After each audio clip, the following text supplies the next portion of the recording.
आज हम लोग जानेंगे कि फ्रिज में किस प्रकार से गैस चार्ज किया जाता है। गैस चार्ज करते समय हमें किन किन चीजों की, किन किन टूल्सों की जरूरत होती है। देखिए वो ज्यादा टूल्स नहीं, केवल 3-4 चीजें हैं, उसी से अपने फ्रिज में अपने घर पे आसानी से गैस चार्ज कर सकते हैं बिना किसी मिस्त्री की सहायता से। बिल्कुल बस जीरो से समझते हैं। यहाँ पर सबसे पहले बात करते हैं, देखिए ये हमारी फ्रिज है। फ्रिज चाहे सिंगल डोर हो चाहे डबल डोर हो, कोई भी फर्क नहीं पड़ता, गैस चार्जिंग का सिस्टम सेम है। इस फ्रिज में जो हम गैस चार्ज करने जा रहे हैं वो है R134A। ये जो गैस है R134, तो सबसे पहले हम बात करें कि हमें किन किन चीजों की आवश्यकता होगी अगर हम फ्रिज में गैस चार्ज करने जा रहे हैं। तो सबसे पहले तो देखिए आपको एक गैस रख लेनी है, R134A का एक कैन रख लेना है। दूसरी चीज, इस कैन के ऊपर लगने वाला एक सिलेंडर वाल्व रख लेना है, जो कि हम इसी पे लगा करके इसको टाइट करेंगे और जिससे कि हम इस गैस को कंट्रोल करेंगे। हमारे पास एक वेल्डिंग गन होना चाहिए जिससे हम कॉपर की पाइप को वेल्डिंग कर सकते हैं, और एक ब्यूटेन गैस का ये कैन होना चाहिए जिसमें हमारी ब्यूटेन गैस है, वेल्डिंग करने वाली गैस है। ये हमारे पास ब्रीजिंग राड होना चाहिए। ब्रीजिंग राड से हम क्या करेंगे, कॉपर की पाइप को वेल्डिंग करेंगे।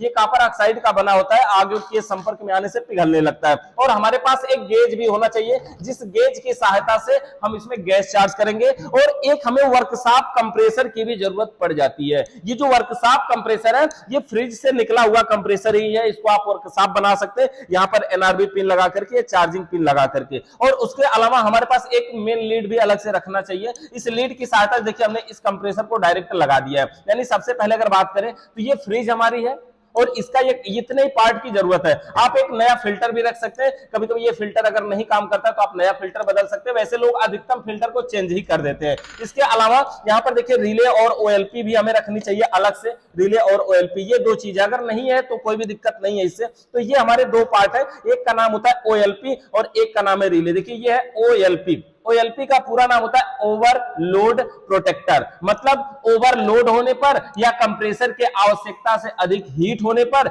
या ऑटोमेटिक तरीके से कंप्रेसर मोटर को बंद कर देता है। जब ये मोटर बंद हो जाएगा तो ना तो गैस को खींचेगा ना तो फेंकेगा, मतलब फ्रिज काम करना बंद कर देगी। और ये है रिले।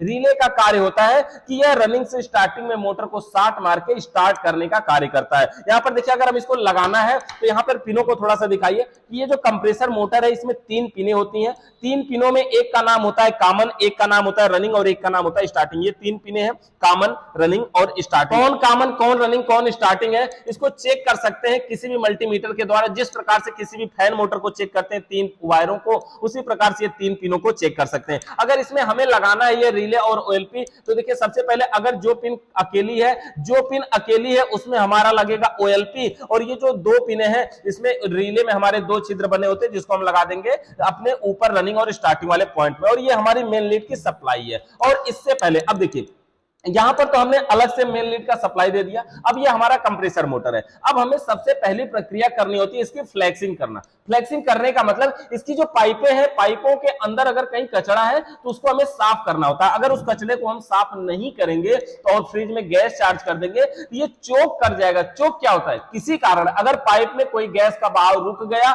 उसे चोक कहते हैं। किसी कारण इसके अंदर कुछ कचरा जमा हो जाए, यानी गैस ही ना निकल पाए, देख रहे हैं ना, ये सब जो देख रहे हैं ये सब जाली जो है ये सब पाइपें होती है, इन सब में गैस घूमती है। अगर ये पाइप अंदर से कहीं जाम हो गई तो गैस का बहाव रुक जाएगा, और अगर गैस का बहाव रुक गया तो ये ठंडा नहीं करेगा। जब गैस ही नहीं घूमेगी तो ठंडा कहां से करेगा। तो देखिए हमें सबसे पहले ये कंडेंसर का आउटपुट है। कंडेंसर के आउटपुट में ये लगा होता है इसका फिल्टर। सबसे पहले बात करें, कंप्रेसर है। कंप्रेसर में 3 लाइनें होती हैं। एक चार्जिंग लाइन है देखिए जिसमें ये एनआरबी पिन लगा होता है जिसके साथ कोई पाइप नहीं जुड़ी होती है। बाकी की 2 पाइपें यहां हैं जिसमें एक डिस्चार्ज लाइन और एक सक्शन लाइन होती है। जो डिस्चार्ज लाइन होती है वो पतली होती है, सक्शन लाइन मोटी होती है। और दूसरी पहचान कि जो डिस्चार्ज लाइन होती है वो इस कंडेंसर से जुड़ी होती है, जो लोहे की जाली है ना इसके साथ जुड़ी होती है, और सक्शन लाइन अंदर से आई होती है। तो देखिए डिस्चार्ज लाइन से गैस निकल के जाती है कंडेंसर में, और कंडेंसर गैस को घुमा घुमा के ठंडा करके वेपर से द्रव में यानी कि भाप को पानी बना देता है। और उसके बाद गैस निकल के जाती है फिल्टर में। ये फिल्टर उसको छान के शुद्ध करता है, फिर जाती है कैपिलरी में। तो हम क्या करते हैं, ये जो फिल्टर का, ये कंडेंसर का आउटपुट और फिल्टर का इनपुट है, यहीं से हम इसको वेल्डिंग गन से गर्म करेंगे और अलग कर देंगे। लेकिन गर्म करने से पहले ध्यान रखना, ये जो एनआरबी पिन है ना इसके अंदर एक पिन लगी होती है, छोटी सी एक पिन लगी होती है। यहां थोड़ा सा नजदीक से देखेंगे अगर तो एक पिन लगी होती है, और इस पिन को हमें ऐसे खोल के निकालना होता है जिस प्रकार से हमारे बाइक में हवा भरने वाली छुच्छी की होती है ना, ये सेम उसी पे है। देखिए उसी तरह से हम इसको खोल लेंगे। देखिए ये वाली पिन लगी थी, ये पिन लगी होती है और इसी पिन को हमें खोल के निकाल लेना है। अब अगर ये पिन को निकालेंगे और इस सिस्टम में पहले से गैस है तो वो गैस निकलेगी, अगर गैस नहीं है, उड़ गई है, तो मतलब गैस नहीं निकलेगी। तो अब हमें क्या करना है कि पिन को खोल लिया। अगर पिन को खोले बिना मान लीजिए वेल्डिंग करने लगे तो क्या होगा कि पाइपों में गैस है, प्रेशर के साथ दबाव है और आप अगर उसको वेल्डिंग करने की कोशिश करेंगे तो वो विस्फोट जैसा कर सकते हैं, विस्फोट भी कर सकती है, ये दिक्कतें आ सकती हैं। तो सबसे पहले हम देखिए क्या करते हैं। ये हमारा वेल्डिंग गन है, ब्यूटेन गैस से कार्य करता है वेल्डिंग गन, और यहां से देखिए गैस को नोब को कंट्रोल किया जाता है। माचिस जला लेते हैं यहाँ पर, ये हमारी माचिस, और इसको जलाने के बाद हम ब्यूटेन गैस को देखिए यहां से जलाते हैं इस प्रकार से। देखिए प्रेशर के साथ ये जल रहा है हमारा ब्यूटेन गैस, ये ब्यूटेन गैस है। और यहां से हमें फिल्टर को सबसे पहले खोलना है। तो हम क्या करेंगे, यहां से इसको बढ़ा देते हैं और ये गर्म करते हैं। जैसे ये गर्म हो जाएगा, प्लायर की सहायता से हम इसको ऐसे बाहर की तरफ खींच लेंगे। तो इसको गर्म होने में ज्यादा टाइम नहीं लगता है, मैक्सिमम 1 मिनट 2 मिनट, इससे ज्यादा नहीं लगता है। और एक बात और समझिए, इधर की जो पाइप है वो लोहे की होती है, इधर कापर की होती है, लेकिन यहाँ पर दोनों कापर का जोड़ दिया गया है। लोहा यहाँ से इधर है, ये वाला पॉइंट जो है यहाँ से लोहा इधर है। तो हम फिल्टर को देखिए थोड़ा सा गर्म करते हैं और गर्म करते देखिए ये अपने आप निकल गया, बिल्कुल थोड़ा सा ही पकड़ा था इसलिए आसानी से निकल गया। तो फिल्टर यहाँ पर निकल के अलग हो गया है। हमारा एक प्रक्रिया ये पूरी हो रही है कि फिल्टर हमारा अलग हो गया। अब हमें क्या करना होगा, अब हमें करना यह है कि इस कंप्रेसर को, यानी जो फ्रिज का कंप्रेसर है उसको चालू करना है। जब हम इसको चालू करेंगे अपने बोर्ड में लगा करके, यहां पर हमारा बोर्ड है, ये देखिए ये हमारा बोर्ड है। जब हम इसको चालू करेंगे इस बोर्ड में लगा करके, यहां पर हम इसको पावर दे देते हैं। देखिए ये बोर्ड चालू है, इसमें हम पावर देते हैं, कंप्रेसर मोटर हमारा चालू हो जाएगा। तो देखिए यहां पर कंप्रेसर मोटर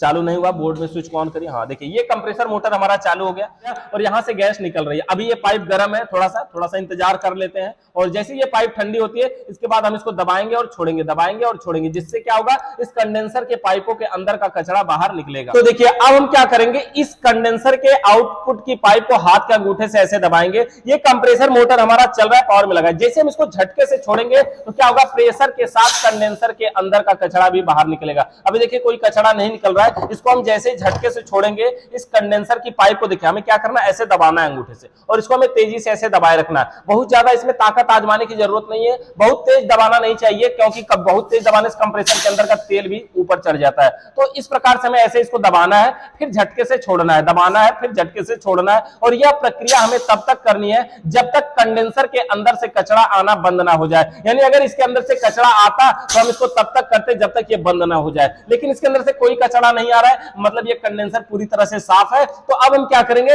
इस फिल्टर को अगर हम चाहें तो नया फिल्टर लगा करके इसको जोड़ सकते हैं, यहां पर जोड़ देंगे, लेकिन हम इसी को जोड़ देते हैं, कोई दिक्कत नहीं होगी। नया फिल्टर प्रयोग करने से इसमें फायदा क्या हो जाता है कि अब नया फिल्टर प्रयोग करने से जो भी कुछ कचरा होगा, फ्रिज जितने दिन तक चली है सब कचरा इसी फिल्टर में रुका रहेगा, और अगर आप फिल्टर को बदल देते हैं तो सब कचरा बाहर हो जाएगा। यानी कंडेंसर को तो हमने फ्लैक्सिंग के द्वारा साफ कर लिया, कंडेंसर को बदल के साफ कर लेते हैं। कैपिलरी में अगर हल्का भी चूक रहेगा तो बिल्कुल भी वो गैस को क्रॉस नहीं करने देगी, क्योंकि बहुत ही पतली सी पाइप है, और इवापोरेटर की भी अभी हम फ्लैक्सिंग कर लेते हैं। उससे पहले अब हम इस फिल्टर को फिर से लगा करके वेल्डिंग गन की सहायता से इसको हम जोड़ देते हैं, इसको वेल्डिंग कर देते हैं। वेल्डिंग करने के लिए देखिए फिर से हम वही ब्यूटेन गैस और अपना वेल्डिंग गन लेंगे, और यहां पर हम जलाते हैं इसको माचिस के द्वारा, देखिए इस प्रकार से। अब और गर्म करेंगे, और गर्म करने के बाद जो हमारा ये ब्रीजिंग राड है, ब्रीजिंग राड का कार्य होता है हमारा कि ये कॉपर ऑक्साइड का बना होता है, वेल्डिंग करने के लिए प्रयोग किया जाता है। फिल्टर को पकड़ना होगा, देखिए पकड़ लीजिए इसको थोड़ा सा, और उसी में देखिए। तो देखिए यहाँ से हम इसको गर्म करेंगे इस प्रकार से, और जब ये थोड़ा सा गर्म हो जाएगा, जब ये गर्म होकर लाल हो जाएगा, तब हम ब्रीजिंग राड को टच करवाएंगे। और यहाँ पर देखिए हम ब्रीजिंग राड को भी अब हल्का गर्म करना शुरू कर दिए, यहाँ से इसको भी गर्म करते हैं, और गर्म करने के बाद अब हम इसको इसी पे लगाएंगे। यहाँ थोड़ा सा नजदीक से दिखाते रहिएगा।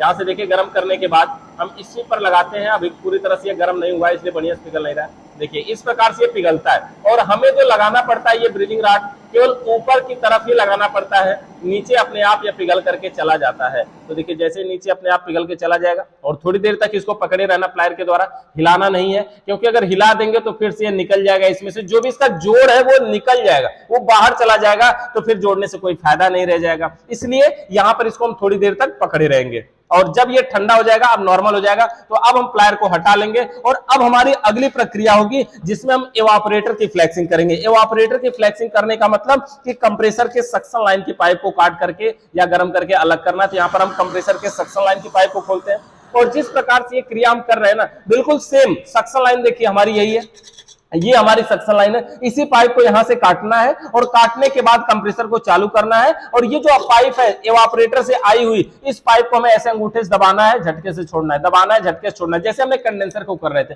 मतलब सेम वही प्रक्रिया, बिल्कुल कोई भी डिफरेंट नहीं है। बस यहां से अब की बार पाइप को यहां से काटे थे, अब की बार यहां से काटना, फिर वैसे ही करके जोड़ देंगे। तो अगर कहीं पे कचरा होगा तो वो हमारा साफ हो जाएगा। अब देखिए, जब हमारी फ्लैक्सिंग करने की प्रक्रिया खत्म हो जाती है ना, फ्लैक्सिंग कंप्लीट हो जाता है, तो अगली प्रक्रिया हमारी होती है प्रेशर चढ़ाना।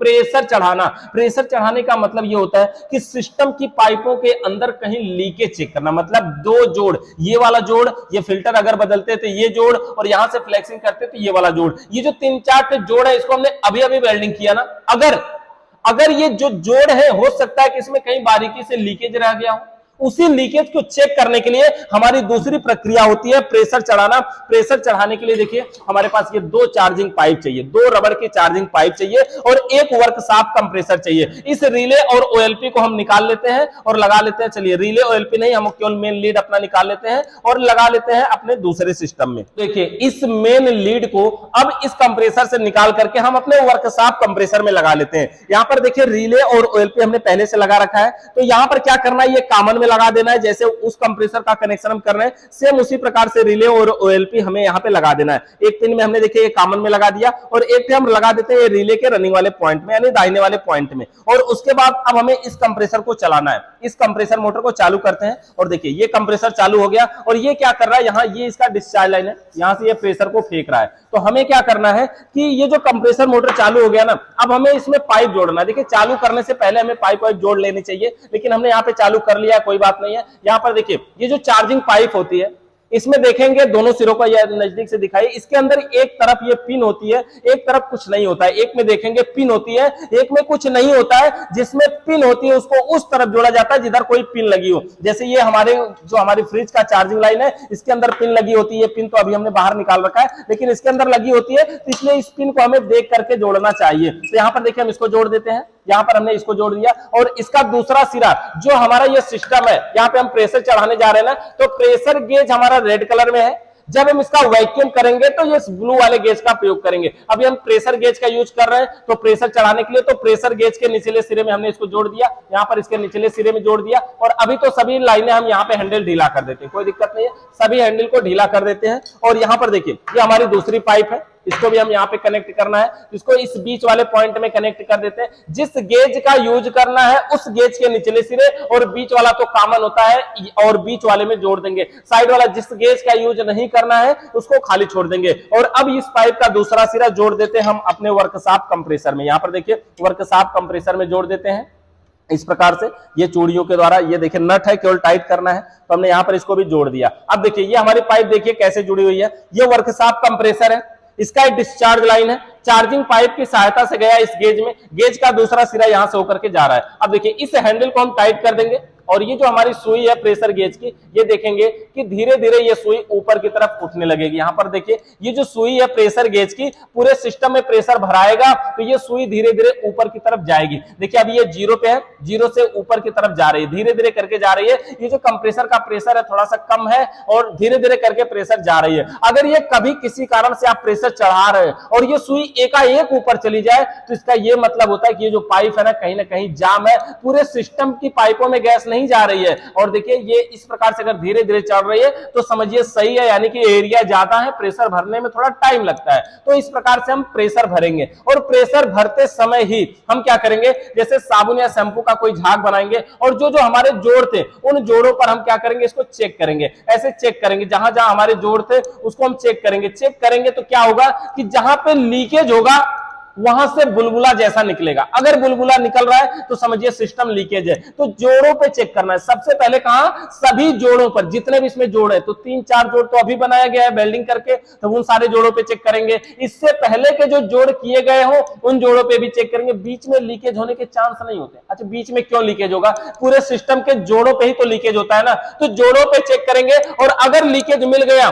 तो क्या करेंगे, गैस को उड़ा करके फिर से वेल्डिंग करके जोड़ देंगे। वैसे देखिए हमारी सुई यहां तक पहुंच गई है ना, इस समय 100 तक पहुंच गई है और इसके बाद 150 तक आगे पहुंचेगी। हम क्या करते हैं, इसको बंद कर देते हैं। वैसे इसको कम से कम 150 से 200 तक प्रेशर चढ़ा लेना चाहिए, हम इसको बंद कर देते हैं और वर्कशॉप कंप्रेसर को भी अपने बंद कर देंगे। यहां से हम कंप्रेसर को भी निकाल लेते हैं, पावर को निकाल दिया हमने।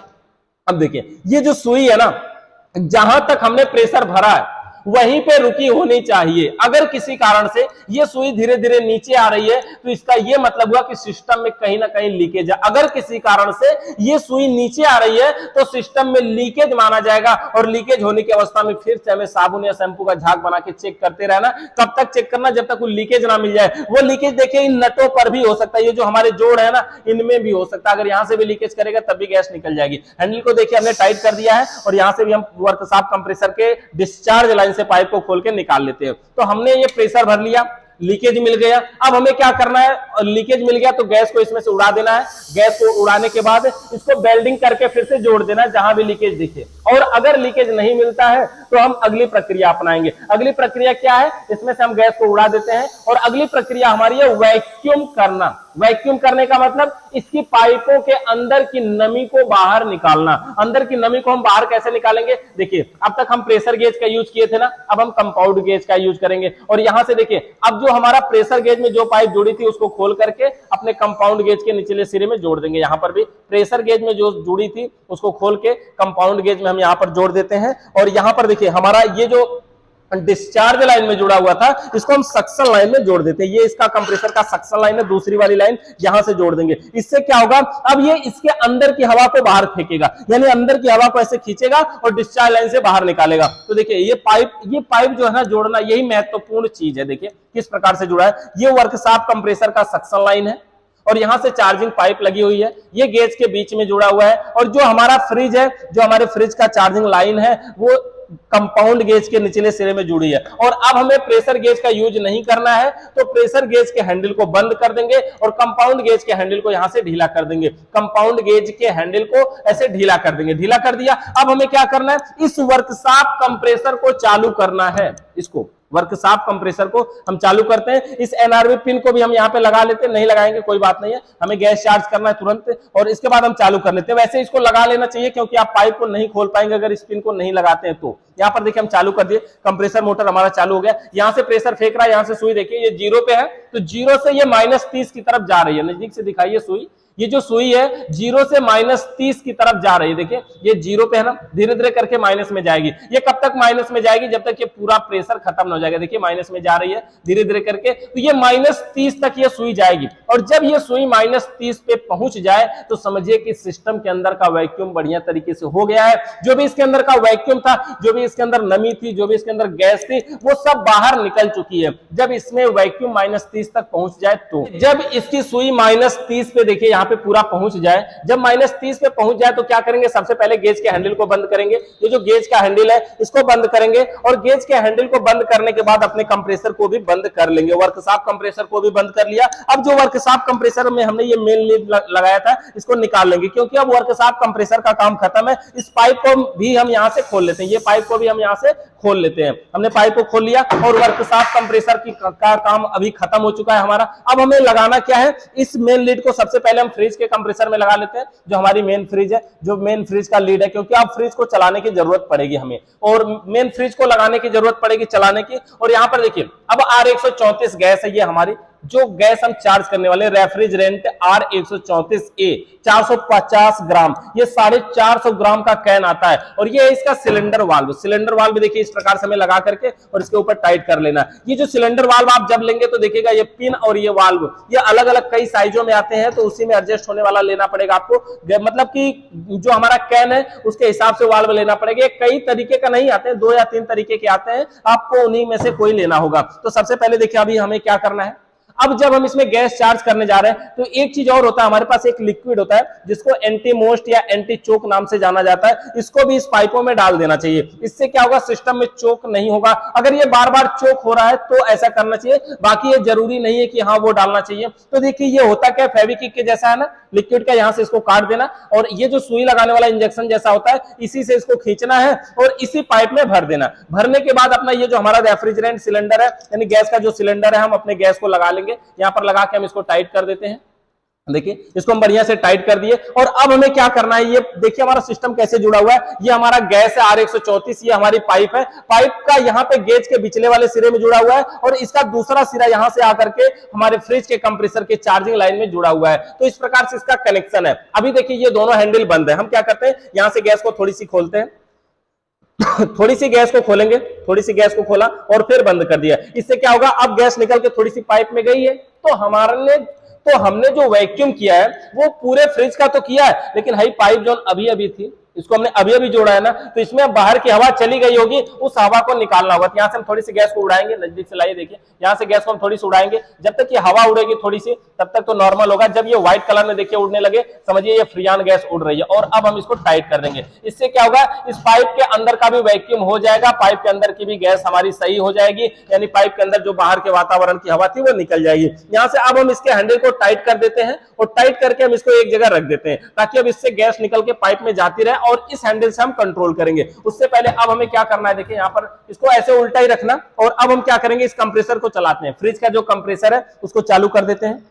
चालू कर दिया और इस गेज के हैंडल को हम खोलेंगे, कंपाउंड गेज के हैंडल को खोलेंगे और जैसे ही खोलेंगे ये सुई देखिए 0 पे है ना, ये देखिए प्लस में भागेगी। फिर बंद कर दिया हमने तो फिर से ये आ जाएगी नॉर्मल। और इसमें अगर देख पाएंगे तो इसमें एक लिक्विड है जो घूम रहा है। देखिए जैसे गैस को खोल रहे हैं, देखिए पानी की तरह है जो घूम रहा है। जैसे ये सुई जा रही है, मतलब ये जो गैस होती है ना लिक्विड के रूप में होती है। गैस जो होती है वो लिक्विड के रूप में होती है, पानी के रूप में होती है, लेकिन अंदर जब संचार करती है तो अपना क्रिया करती है। तो यहाँ पर देखिए हमने फिर से खोला और ये सुई अब 0 पे आ चुकी है। देखिए हमने इसको 2 बार खोला और बंद किया, ये सुई 0 पे आ चुकी है। इसको हम फिर खोलेंगे तो देखिए जैसे ही खोलेंगे ये सुई ऊपर बढ़ेगी, बंद कर देते हैं, फिर से सुई धीरे धीरे नीचे आ रही है। तो इसमें समझिए जो हमारी गैस चार्ज करने का मेन प्रक्रिया है ना, वो सब इसी गेज में है। सब कुछ इसी गेज से हमें देखना है। देखिए ये 0 लिखा है ना, 0 के बाद 2 है, 4 है, 6 है, 8।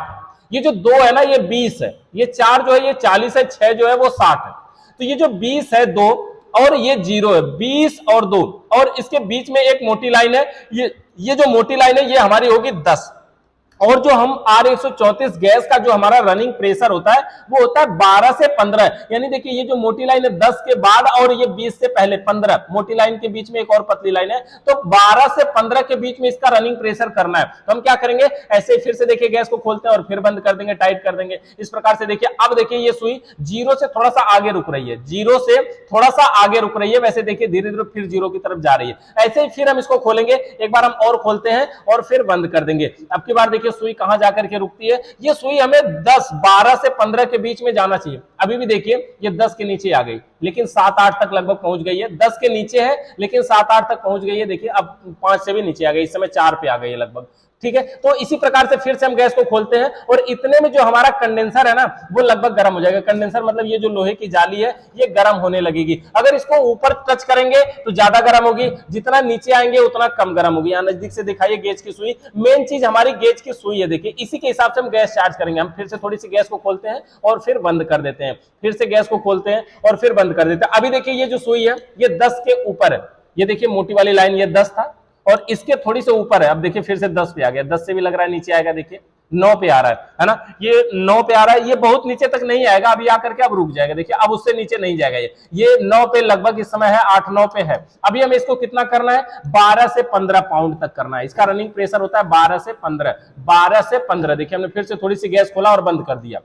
अब देखिए ये जो मोटी लाइन है वो हमारी 10 है, उसके बाद वाली लाइन 15 है, तो 12 से 15 हमें करना है। तो देखिए ये 10 के ऊपर है इस समय और सुई देखिए रुक भी गई है। ये 10 के ऊपर, ये मोटी लाइन 10 के ऊपर, हमारी सुई वहां पे रुकी हुई है। तो इसका ये मतलब है कि रनिंग प्रेशर लगभग 12 पहुंच गया। 12 से 15 हमें करना भी है, तो देखिए लगभग हमारा 12 पे इसका रनिंग प्रेशर पहुंच गया। और इसी हिसाब से हमें गैस चार्ज करना सुई का। अब हम इसको 15-20 मिनट चलाएंगे भी ना, तो ये सुई धीरे धीरे नीचे नहीं आएगी, वो रुकी रहेगी। रनिंग प्रेशर है उसका ना, तो इसका जो रनिंग प्रेशर है 12 से 15 है, इसकी सुई वहां तक हमने पहुंचा दिया। अब अगर 12 से 15 पहुंच गया, अब इस कंडेंसर को टच करिए, देखिए काफी ज्यादा हीट होगा, काफी ज्यादा गर्म होने लगेगा। और जितना बढ़िया ये गर्म हो रहा है, समझिए इवापोरेटर उतना बढ़िया ठंडा करेगा। जितना बढ़िया कंडेंसर गर्म होगा, इवापोरेटर उतना बढ़िया ठंडा करेगा। ऊपर ज्यादा गर्म होगा, नीचे कम गर्म होगा। इस प्रकार से हमारी गैस जो है वो चार्ज हो चुकी है। देखिए 12 से 15 हमारी जो सुई है, एक बार फिर से दिखाइए लास्ट में, यहाँ पर देखिए 10 के ऊपर अभी भी हमारी सुई रुकी हुई है और कंप्रेसर चालू है, मतलब उससे नीचे नहीं आ रही, मतलब ये आगे बढ़िया तरीके से कूलिंग कर रहा है, बढ़िया तरीके से ठंडा भी कर रहा है। तो चलिए इसमें आगे आइए, इधर से दिखाते हैं। इसका जो एवापोरेटर है वो बढ़िया तरीके से इसमें कूलिंग भी कर रहा है, कोई दिक्कत नहीं है। और देखिए कूलिंग को तो हम देख नहीं सकते, महसूस ही कर सकते हैं। और देखिए इसके अंदर सनसनाहट की आवाज भी काफी अच्छी आवाज आ रही है। और इसको अगर हम 5 मिनट चलाएं तो अभी हमें बर्फ दिखाई देने लगेगी। वैसे भी आपको दिख रहा होगा हल्का फुल्का भाप जैसा, देखिए यहाँ से उड़ रहा है, देखिए ये हल्का हल्का भाप जैसा उड़ रहा है। ये कूलिंग मतलब मात्र 2 मिनट में इतनी कूलिंग हुई है, मात्र 2 मिनट अभी चला हुआ है ये फ्रीजर। और देखिए 2 मिनट में ही इतनी कूलिंग है कि जो हल्का हल्का भाप के रूप में दिखाई दे रही, काफी जबरदस्त ठंडा है। ये जो एवापोरेटर है ना, कॉइल टाइप एवापोरेटर है, और इसीलिए देखिए ये काफी जबरदस्त ठंडा करता है। प्लेट टाइप की अपेक्षा बहुत अच्छा ये वाला एवापोरेटर ठंडा करता है। अब देखिए इसके ऊपर नमी भी दिखाई देने लग रही है, हल्का हल्का पानी की बूंदे भी दिखाई दे रहे हैं। तो इस प्रकार से हम अपने फ्रिज में गैस चार्ज कर सकते हैं। फ्रिज में गैस चार्ज करने से संबंधित अगर आपका कोई भी सवाल या सुझाव रह गया हो तो नीचे कमेंट करके बताइएगा। चैनल पे नए आए तो सब्सक्राइब करिए, बेल आइकन को प्रेस करिए। वीडियो देखने के लिए आप सभी का बहुत बहुत धन्यवाद।